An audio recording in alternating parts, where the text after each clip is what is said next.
मुहावरे। अपनी बात को रोचक और प्रभावशाली बनाने के लिए हम प्रायः मुहावरों का प्रयोग करते हैं। इनके प्रयोग से भाषा सरस और सशक्त हो जाती है। कुछ उदाहरण देखिए। हमने मसूरी जाने का मन बनाया।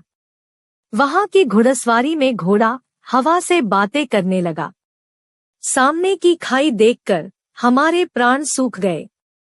सिपाही ने जान पर खेलकर मुझे बचा लिया। हमारी खुशी का ठिकाना न रहा। रंगीन शब्दों के प्रयोग से बात कहने के ढंग में सरसता एवं रोचकता आ गई है।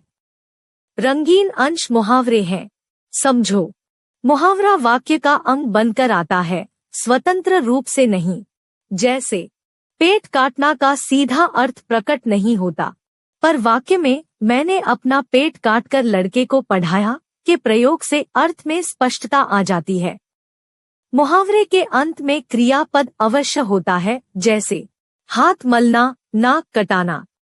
मुहावरे के प्रयोग में शब्दों का हेरफेर नहीं होता। जैसे वह फूल कर कुप्पा हो गया। स्त्री के लिए भी फूल कर कुप्पा हो गई का ही प्रयोग होगा, कुप्पी हो गई नहीं। मुहावरे के शब्दों में पर्यायवाची शब्द नहीं रखे जा सकते हैं। जैसे कमर टूटना की जगह कटी टूटना गलत है। प्रमुख मुहावरे और उनके वाक्य प्रयोग। 1. आंखें दिखाना, क्रोध प्रकट करना। तुम मुझे बेकार ही आंखें दिखा रहे हो। 2. अंगूठा दिखाना, साफ मना कर देना। मैंने जब रवि से 100 रुपए मांगे तो उसने अंगूठा दिखा दिया। 3. आग में घी डालना, क्रोध को और भड़काना। तुम्हारी जली कटी बातों ने आग में घी डालने का काम किया है। 4. आंखों में बुरा लगना, यह अनचाहा मेहमान मेरी आंखों में खटक रहा है। 5. ईद का चांद होना, बहुत दिनों बाद दिखाई देना।